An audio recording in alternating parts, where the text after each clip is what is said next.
Hello मेरे प्यारे बच्चों, कैसे हैं आप सब। मेरा नाम अर्चना चौहान है और मैं बहुत टाइम बाद ही ये वीडियो बना पा रही हूँ। ठीक है। सो अभी क्या है, 10th बोर्ड 2025 के लिए हम लोग MCQs तैयार करेंगे। ठीक है।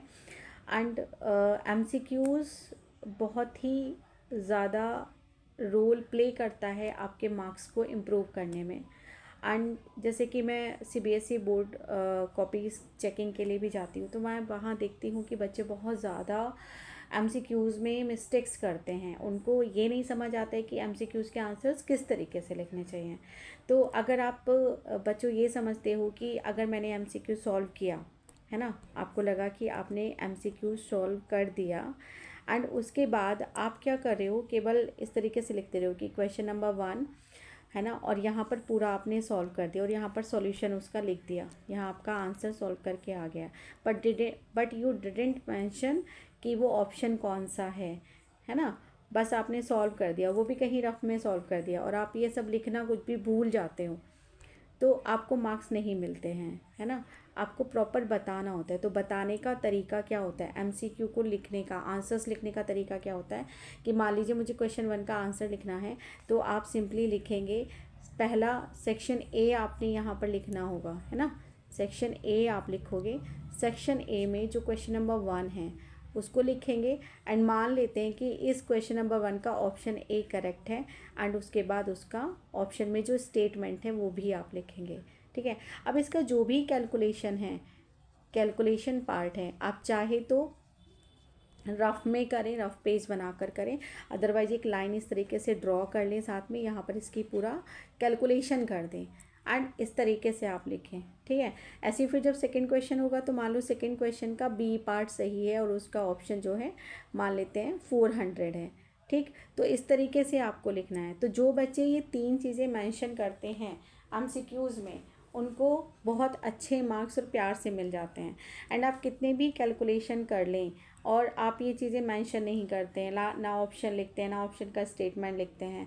एंड एक बात और, जब कॉपी चेक की जाती है तो कुछ बच्चे क्या करते हैं, ऑप्शन कुछ और लिखेंगे एंड उसका जो स्टेटमेंट है वो कुछ और लिखेंगे। तो वो बच्चे थोड़ी सी क्या करते हैं, चालाकी दिखाते हैं कि देखते हैं अगर दे आर नॉट श्योर कि A सही है या स्टेटमेंट 3 है, तो वो दोनों को मिक्सअप करके रखते हैं।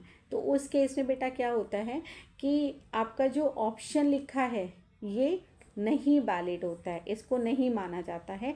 आपने जो यहाँ पर स्टेटमेंट लिखी है वो आपको उसके हिसाब से नंबर दिए जाते हैं। मतलब अगर आपका स्टेटमेंट करेक्ट है तभी मार्क्स मिलेंगे, बट अगर आपका ऑप्शन करेक्ट है और आपने स्टेटमेंट गलत लिखी है तो आपको मार्क्स नहीं मिलेंगे। बात समझ आ रही है। दोनों को करेक्ट होना बहुत ज़रूरी है।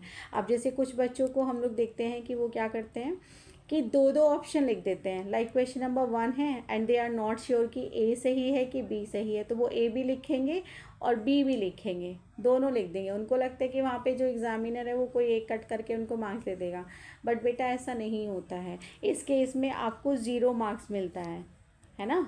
इस केस में आपको 0 मार्क्स मिलेगा। 0 मार्क्स किस लिए मिलेगा, because you are not sure कि A सही है कि B सही है। तो राइट 1 ऑप्शन ओनली, है ना। तो लिखने का तरीका आई थिंक समझ में आ गया होगा किस तरीके से लिखना है। मान लीजिए क्वेश्चन 1 है, इसका ऑप्शन A करेक्ट है और ऑप्शन A का क्या स्टेटमेंट है 3।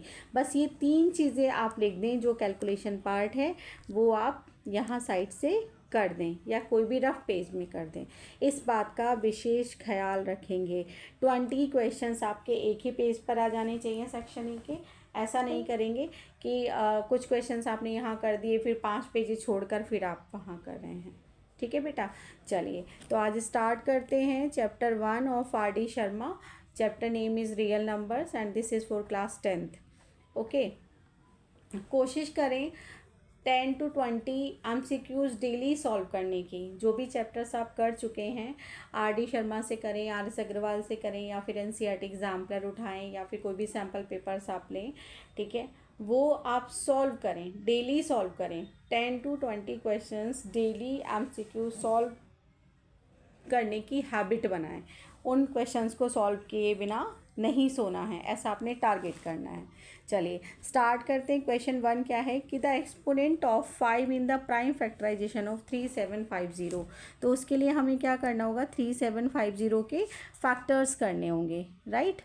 तो फैक्टर्स कर लेते हैं 3750।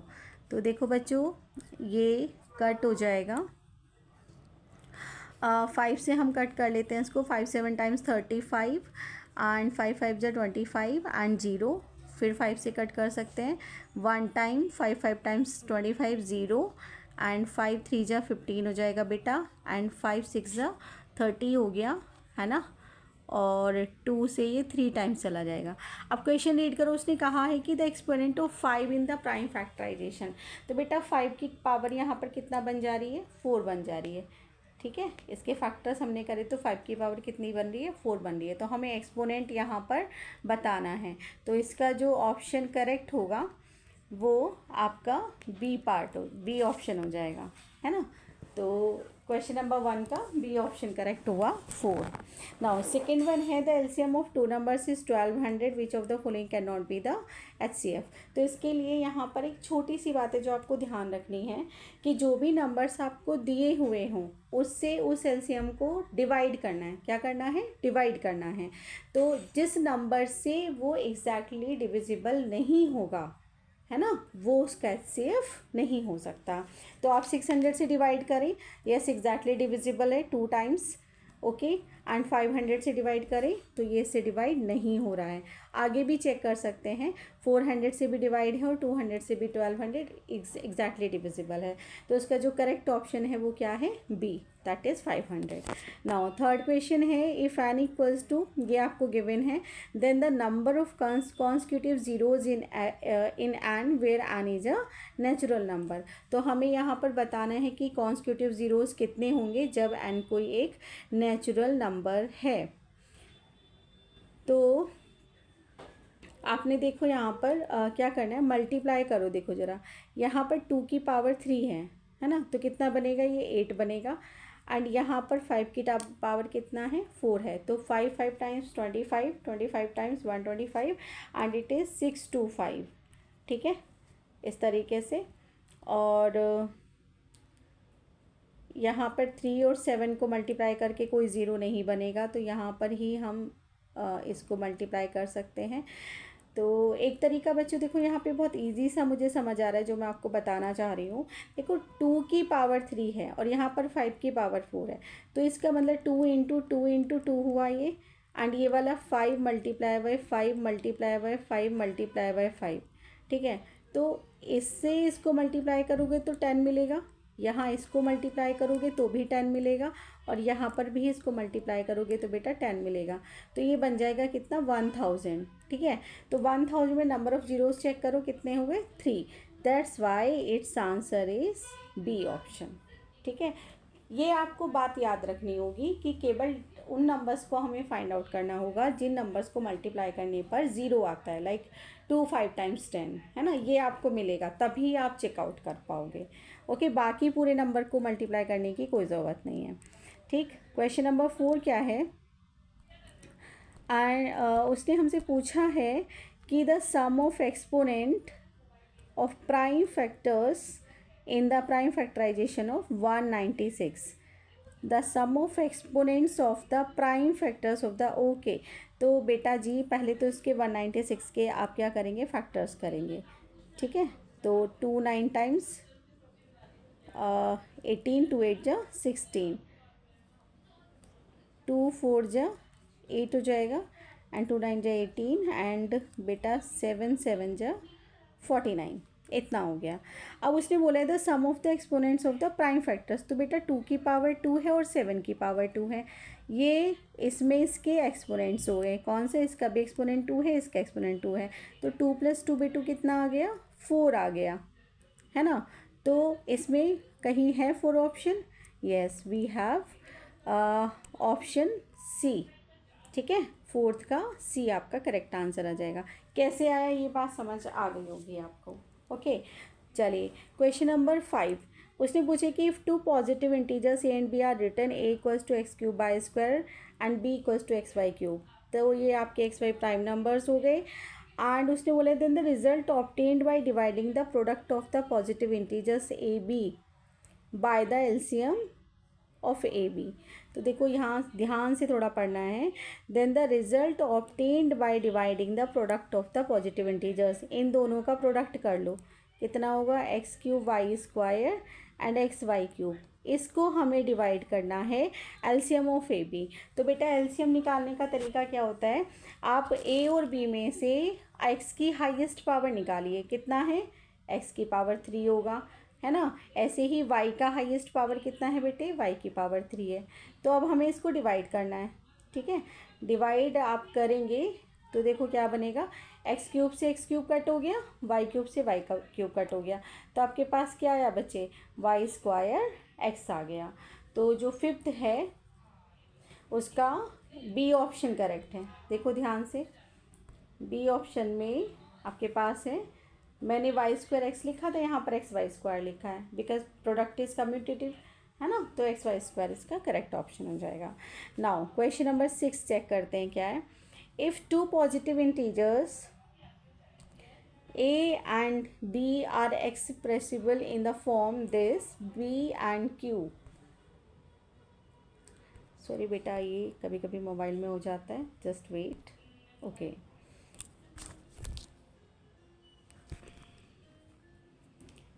चलिए कहाँ थे हम, क्वेश्चन नंबर 6 पर थे बेटा, ठीक है। हाँ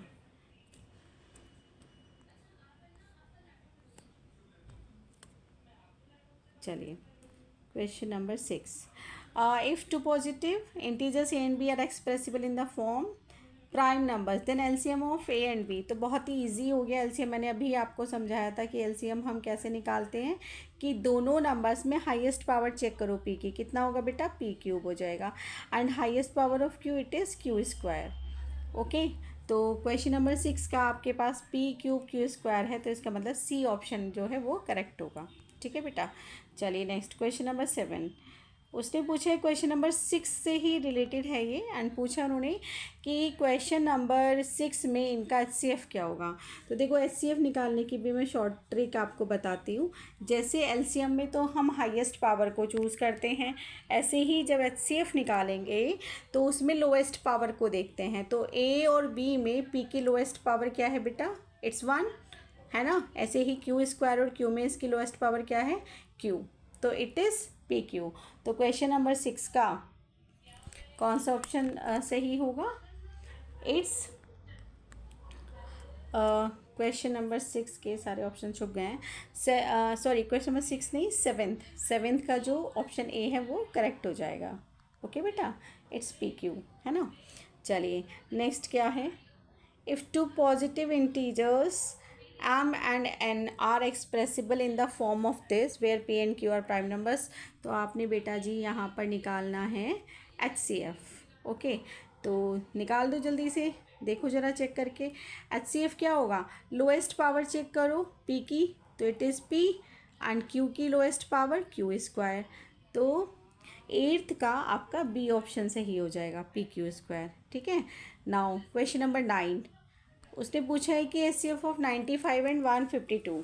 तो इसके बहुत सारे मेथड है, जब आप 8th में रहे होंगे तब भी आपने सीखा होगा। एक होता है डिविजिबल मेथड, एक होता है प्राइम फैक्टराइजेशन मेथड, तो जो भी आपको इजी लगता हो उससे निकाल सकते हो, है ना। तो एक 95, चलो डिविजिबल मेथड से भी कर लेते हैं। 95 से डिवाइड करो 152 को, 2 टाइम्स चेक करो कितना होगा, 2 5 टाइम्स 10 एंड 2 9 जो 18 + 1 19, तो ये तो ज़्यादा हो रहा है, तो आप क्या करोगे 1 टाइम इसको डिवाइड करोगे, ठीक। 12 - 5 कितना बचा बेटा 7, एंड 14 - 9 इट इज़ 5। तो आप 57 से फिर से 95 को डिवाइड करोगे, तो 57 2 टाइम्स ज़्यादा हो जाएगा, तो अगेन आप 1 टाइम, एंड 15 - 7, तो ये बचेगा 8 बच जाएगा, ठीक है। और यहाँ पर 8 - 5 3, तो और यहाँ आ जाएगा 57, ठीक है बेटे। और इसको रिमूव कर देते हैं यहाँ से। अब इसको आगे आपने फिर से डिवाइड करना है, तो अब आप क्या करेंगे, 38 से 57 को डिवाइड करेंगे। तो मैं इसको 57 को यहाँ फिर से लिख लेती हूँ, दिस इज़ 57। 38 से डिवाइड करेंगे तो कितने टाइम्स आएगा, 1 टाइम। तो यहाँ 38, 17 माइनस 8 कितना बचा, 9 बचेगा, है ना। 4 माइनस 4 माइनस 3 इज़ 1। अब 19 से 38 को आपने डिवाइड करना है बेटा, 19 से 38 को डिवाइड करना है। तो 19 टू जा 38, ओके। तो ये पूरा इससे कम्प्लीटली डिवाइड हो गया है। तो एक तरीके से देखा जाए तो 95 और 152 का जो आपका HCF आया है, it is 19, okay. So is there any option, yes there is option C option इसका करेक्ट होगा, है ना। चेक कर लेते हैं कहाँ है इसका सी ऑप्शन। यस, 9th का सी ऑप्शन है, देखो बेटा ये रहा, है ना। तो it is 19 is the correct option. So next is HCF of 26 and 169। आपको दिया हुआ है HCF और LCM निकालना है। तो इसके लिए सिंपली फॉर्मूला होता है LCM into HCF equals to product of two numbers, ठीक है। तो प्रोडक्ट ऑफ टू नंबर्स निकालने के लिए यहाँ पर HCF आपके पास है कितना, 13, और आपने LCM निकालना है। तो इट्स सिंपल कि आप क्या करो, डिवाइड कर दो। तो LCM मुझे चाहिए, तो प्रोडक्ट ऑफ टू नंबर्स क्या है, 26 इंटू 169, एंड डिवाइड हमने करना है किससे, HCF से। तो इट इज़ 13 से ये 2 टाइम्स कट जाएगा, then you will get 2 9 times 18, 2 6 12 plus 1 13 and 2 1 2 plus 3, तो इट्स 338। चेक करते हैं क्या ऑप्शन है। यस, सी ऑप्शन क्या होगा इसका, करेक्ट हो जाएगा। क्वेश्चन नंबर 10 का सी ऑप्शन करेक्ट है, ठीक है। तो ये तो 11th क्वेश्चन, तो 9th का क्वेश्चन है। अगर आप ध्यान दें तो द डेसिमल एक्सपेंशन ऑफ पाई कैसा होता है, नॉन टर्मिनेटिंग नॉन रिपीटिंग, ठीक है। ये तो एकदम रटा हुआ क्वेश्चन होना चाहिए। सो 11 का बी ऑप्शन करेक्ट है। Now the smallest irrational number by which root 18 should be multiplied so as to get a rational number. तो आपने 18 को ऐसे कौन से नंबर से मल्टीप्लाई करना है जिससे कि हमें एक रेशनल नंबर मिल जाए, है ना। रूट 18 को किस नंबर से मल्टीप्लाई करें कि हमें एक रेशनल नंबर मिल जाए। तो आपको चेक करना होगा कि देखो 18 के अगर मैं फैक्टर्स करूँ, यहाँ पर चेक करो इसके फैक्टर्स, रूट 18 के ये बनेगा 2 3 जा 6 3 जा 18। तो मुझे इसको पेयरिंग करके बाहर निकालना है, ओके। तो अगर मैं रूट 2 से इसको मल्टीप्लाई कर दूँ, है ना, तो ये सब कुछ पेयर में चला जाएगा, 2 इंटू 3 इंटू 3 इंटू 2। अब ये पेयर बन के बाहर आया 2 और ये पेयर बन के आया 3, तो जो बाहर मिलेगा इट इज़ 6, जो कि एक रेशनल नंबर है। तो यहाँ पर मुझे इसको रेशनल नंबर बनाने के लिए कितने से मल्टीप्लाई करना पड़ेगा, रूट 2 से, ठीक है। तो क्वेश्चन नंबर 12 का सी ऑप्शन करेक्ट होगा। Now what is the next question, question number 13। ये क्या है कि root 5 plus root 3 plus 2 is a natural number, an integer, a rational number and irrational number. तो ये हमने 9th में पढ़ी थी ये बात कि जब भी हम किसी इरेशनल नंबर में कोई इरेशनल नंबर ऐड करें या रैशनल नंबर ऐड करें तो रिज़ल्ट हमेशा हमें एक इरेशनल नंबर ही मिलता है। तो 13 का डी ऑप्शन क्या होगा, करेक्ट हो जाएगा। आपको यहाँ पर क्वेश्चन नंबर 14 में LCM निकालना है। तो LCM निकालने के लिए 2 की हाईएस्ट पावर कितना हो गई, 2 की पावर 3, एंड 3 की हाईएस्ट पावर कितना हो गया, 3 की पावर 3। तो ऑप्शन चेक कर लीजिए। तो 14 का कौन सा ऑप्शन सही है, C option, okay. Now 15 question क्या है कि आपको HCF दिया हुआ है दो नंबर्स का, इट इज़ 18, एंड उनका जो प्रोडक्ट है वो 12960। तो अगेन हमें LCM निकालना है। तो LCM क्या होगा, product of two numbers divided by LCM, हाँ sorry, divided by HCF, it is 18। अब आप 18 से इसको डिवाइड कर लेंगे, ठीक है। 18 से डिवाइड करिए, तो 18 से अगर हम डिवाइड करें, चेक कर लेते हैं पूरा, 12960, ओके। तो ये कितने टाइम जाएगा चेक करिए, इट इज़ 7 टाइम्स, ठीक है। तो इट इज़ 126, ठीक। 9 माइनस 6 इज़ 3 एंड 36, 18 2 टाइम्स 3 36 हो जाएगा बेटा, एंड 18 0 जा 0। तो इट्स आंसर इज 720। चेक करो कि कहीं किसी ऑप्शन में है 720. Yes, C option is the 720. Now 16 question is pi is, तो ये तो बहुत ही पुराना 9th का हमारा क्वेश्चन है. 9th में भी क्वेश्चन कई बार पूछा गया है. इसके दो ऑप्शंस यहाँ पर विजिबल नहीं है. Next two options are a prime number and odd number और है इसमें. तो बट हमें आंसर इसी पेज पर मिल गया है. पाई क्या है? It is an irrational number. ठीक है, तो इसका बी ऑप्शन क्या होगा? करेक्ट हो जाएगा. ठीक, तो आज मैंने इसमें क्या किया है, एक पेज के क्वेश्चंस सॉल्व किए हैं. ओके, तो I will try to solve per day 1 page question. अब 1 पेज में चाहे वो 10 क्वेश्चन आ जाएं या 12 आ जाएं या 16 आ जाए, जितने भी क्वेश्चंस आएंगे तो मैं उनको अपलोड करने की कोशिश करूँगी. But daily promise to yourself कि आप कम से कम 10 क्वेश्चंस तो डेली सॉल्व करना ही करना है MCQs, क्योंकि ये आपके रिज़ल्ट को इम्प्रूव करते हैं. और लिखने का तरीका मैंने बता दिया है. ठीक है, आप मुझे बाद में कमेंट भी करके बस आप बता सकते हैं कि मैम मैंने इसको इस तरीके से किया. एंड आप देखोगे कि आपके एग्ज़ाम में कितना ज़्यादा फ़र्क पड़ रहा है, क्योंकि नीट एंड क्लीन लिखना बहुत ज़रूरी है एग्ज़ाम में. आपकी कॉपी की रिप्रेजेंटेशन बहुत मायने रखती है. Okay, so wish you good luck. I hope आपको वीडियो पसंद आया होगा. अगर आपको मेरा वीडियो अच्छा लगा then please like, share and comment, है ना. अच्छे अच्छे कमेंट करें प्लीज़, ख़राब कमेंट ना करें. इससे बेहतर होगा कि आप कमेंट ही ना करें, है ना. I need your अप्रिशिएशंस. ओके, तो प्लीज़, जो बच्चे ख़राब कमेंट करते हैं अच्छा नहीं लगता है. ठीक है, चलिए, थैंक यू सो मच बच्चों. बाय.